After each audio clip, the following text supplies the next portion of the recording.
Hey, so my Back to the Future video from like a year ago kind of exploded in the past couple weeks. It went from 500 views to like, last I checked, it was like 100,000 views, and that's insane, and thank you very much. But since I'm a big YouTuber now, I probably should be editing like a big YouTuber, so I'm just gonna throw in jump cuts every couple of seconds. Anyway, that being said, let's just jump right into it. God, I love the rare occasion of YouTube recommending a small YouTuber, especially to videos like this. Love this video. Hey, thank you, Scoldy, for the win. Is that what FTW means? FTW means for the win.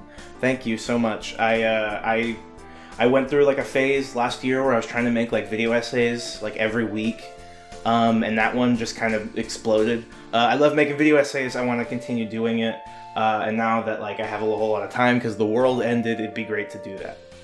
Nobody can get invested in a story where nothing matters. Births Rick and Morty. Yeah, I think that's a quote from the video. I didn't rewatch the Back to the Future video. I haven't rewatched it recently. Is that a quote that I said? Did I say that? Because that's really funny, especially because like, as of recording this video, I think it was 2 episodes ago, the Rick and Morty episode with the train. The Rick and Morty episode with the train. Literally, the whole point of that episode is that nothing matters, and that it's just a show, and that's just a story, and I think that's really interesting. And I'm looking way too far into this comment like it was a joke, and I get that, and it's very funny, haha. No, Doc Brown did not kill Biff. It is twice mentioned in Back to the Future DVD box set bonus material thing that Lorraine probably shot Biff in the 1990s. Yeah, so I got this comment quite a bit that people said that Lorraine shot Biff, and I'm pretty sure that is the like canon explanation from Robert Zemeckis and Bob Gale, and I'm sure they mentioned that in the DVD commentary, like this comment said. But the reason I had talked about that in the video was because that's what happens in the comic books, which is a great explanation for what had happened. We never actually see Lorraine shoot Biff, even though I prefer that to Doc Brown killing Biff using dinosaurs. I prefer Lorraine shooting him, and that's just a better explanation overall. If you want to go with either one, it doesn't really matter. It's just just a theory, a film theory. Does he say thanks for watching, or he says and cut at the end, right? And cut. I think the reason Biff returned to normal 2015 is even though he changed the timeline, ultimately Marty and Doc repair the timeline so 2015 remain the same. I got this comment a lot too, and I wanted to respond to like all of them in one little response, but that's not how time travel works in Back to the Future. Like, if you didn't see the characters do something, or if the characters didn't go ahead and do something, it hasn't happened yet, even though like they're going to do it. Time travel isn't like this constant, it's not like Interstellar, where everything that has happened or is going to happen has happened already, and we're just kind of in a loop. Back to the Future is very much like they are just creating alternate timelines every time they do something. So the reason Biff disappeared isn't because Marty and Doc went back in time. It's literally because Biff went to a future where he wasn't alive anymore. If Marty could see a future version of himself, why didn't Einstein see a version of himself when he traveled 1 minute into the future in part 1? Marty saw a future version of himself because he went to a future where he still existed. Well, when Einstein went a minute into the future in Back to the Future 1, he skipped over that original minute. And so Einstein went to...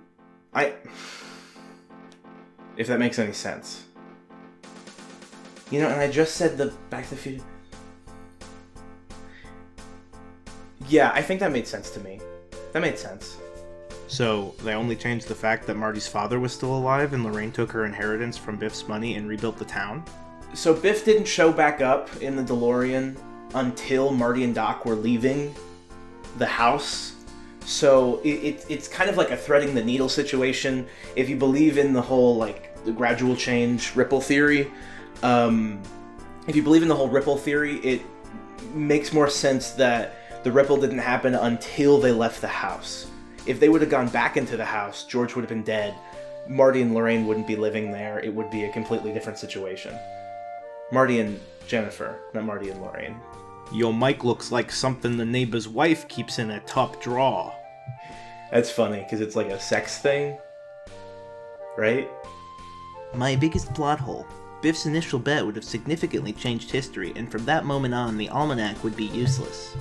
So Biff only betting a couple of times, like, yeah, he would have changed the thing, but him betting on the horse race in 1958 wouldn't have changed the way that, you know, Roger Mantle played a couple years later. Like, it would have just been the same. Yeah, there definitely would have been differences, like, especially the longer he kept doing it, the ripples would have been bigger, but I think for the use of this story, it makes sense to believe that, like, the couple times he bet, the almanac was correct.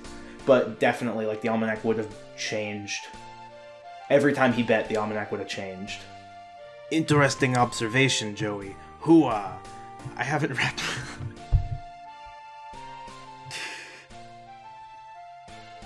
I haven't... You have a flair for movie making. Nice work there. Thank you, Tony Montana.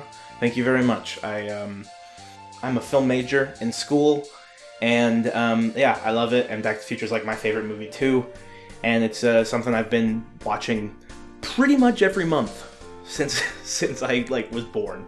So it's also on Netflix now. If you don't know Back to the Future was on Netflix, it's on Netflix. All three of them, and they're great. And my grandmother got me the animated series from the 90s on Blu-ray, and excited to watch that. I think Endgame's time travel had more logic. Sure. Time is a concept, not a reality. Oh, by the way, no such thing as geometric horizon in the imaginary sky vacuum violates the second law of thermodynamics.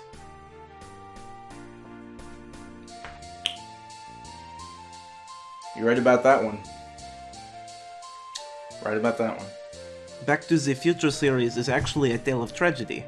Biff and his lineage was successful throughout history, and he had his rightful future denied from him. That feels very Aryan. I don't like that at all. Doesn't feel very... I don't like the idea that, like... no, I'm not a huge fan of that one. Great comment, thanks. No, you're cute and have a thirst for understanding of a fun phenomenon. Has the greatest tie with our final frontier, outer space. Thanks for that comment, Craig. Are you calling me cute? I'm cute. Sure, I'll be cute. I'll be whatever you want me to be. That'd be cool. Did they go to the space? Did they go to the space? Did Marty and Doc and them go to space in the cartoon? I'll have to rewatch them. I don't remember if they ever went to space. That'd be cool. Marty and Doc and aliens. Marty could be a Green Lantern? Movie guys? Bob Gale, Robert Zemeckis, hit me up. Marty McFly is a Green Lantern? That'd be great. Draw fan art of that. Quinton reviews wannabe headass. Thanks. Thank you. I love him. I was in a Quinton Reviews video, actually. I did voice acting for his Garfield Park documentary thing that's coming out sometime soon. If it's already out by the time this video's out, I don't think it will be, I'll just throw a link to the tweet or something, like, just right here. Watch it. I'm excited, because I did just a little bit. I'm like in for like a second. But I love him. He's great.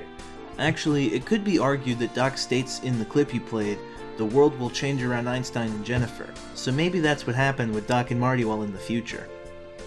That's kind of what I said. That's what he said.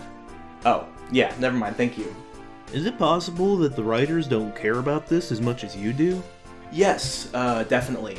Almost positively. They do not, care as much. Bob Gale and Robert Zemeckis are very rich men,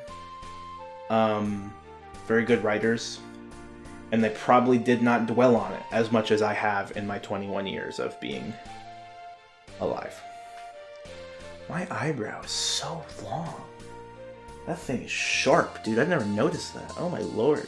It's because Morty and Doc traveled back to fix the changes Biff made in the past, meaning in 2015 they had already done and restored the future or some shit. Again, I talked about this before. That's not really how time travel works in Back to the Future. It doesn't just happen because they do it, because you see him do it later. It's not like Bill and Ted, where they can just be like, yeah, well, I'll remember to do this later, and then something happens. It's time travel in Back to the Future is very, it just happens as they do it. It's not like it's a predetermined, destined thing. I know this is late. I just found your video. My biggest problem with the movie is in part 3, Breaking Their Own Rules, when Marty goes to the Old West in the DeLorean. Where is the DeLorean that Doc Brown used to get there? I assume Marty parked the car in the same cave, but there should be 2 DeLoreans in the West. One that broke down when Doc went back, and the one that Marty took back. This has driven me crazy since I first saw it on VHS. Lol. I think cigarette burn, mailbox thing, you're talking about Frequency, right? The 1987 Jim Caviezel? The Jim Caviezel movie? Yeah, he's great. That's why I love that movie. It's one of my favorite movies. It's a great use of time travel, too, I think. With the DeLorean, I think the DeLorean that Doc left was still there, because if he took the DeLorean, it would create a paradox, and as far as they know, as I said, time travel is a bit finicky in Back to the Future. If Doc took the time machine out in 1950, in 1885, if Doc took that time machine, then Marty wouldn't have been able to go back in time in 1955, and he would be stuck there. So we would have a second Marty, and they would go to a 1985 where there's all of a sudden a 47-year-old Marty McFly living in 1985. And who knows? Maybe that's the whole Huey Lewis thing. There's a really interesting theory about that that you should just look up. There's I think it's Huey Lewis theory or whatever. Just look it up. It's probably on the Fan Theories subreddit or something. That's all the comments that I had picked out. A couple of them are even from last night. Thank you to everybody who watched it and subscribed. I think I got probably over 1,000 subscribers in the past 3 weeks, and that's insane because I've had a couple hundred for ever. I've been doing YouTube videos, not even consistently, but I've been doing YouTube videos probably since I was in 7th grade, and it's really cool to see a whole bunch of people show support and tell me that I'm cool and cute and everything. So thank you so much for everybody. There's a couple things I wanted to say. I've got a podcast if you want to listen to. I know, a white guy with a podcast. It's crazy. That's what it's all about. You can go listen to it. I'll put a link in the description, called Keep It Short. Me and my good friend Colin, we interview people kind of about film and stuff because we're white film dudes. If you like that, go watch it. Also, I make 3D CG animations. If you want to watch them, I posted a couple of them. You can watch them somewhere up here. I'm working on a Harley Quinn video essay. That'll probably be the next video I post. But let me know what you want to see. I love video essays. I love doing animation type. I love doing animation type things. I like pitching movies. Go through my video catalog, see what you like, and watch them. I also have another Back to the Future video that I might throw up here. Thank you so much for watching. And I know this was quick, but felt necessary.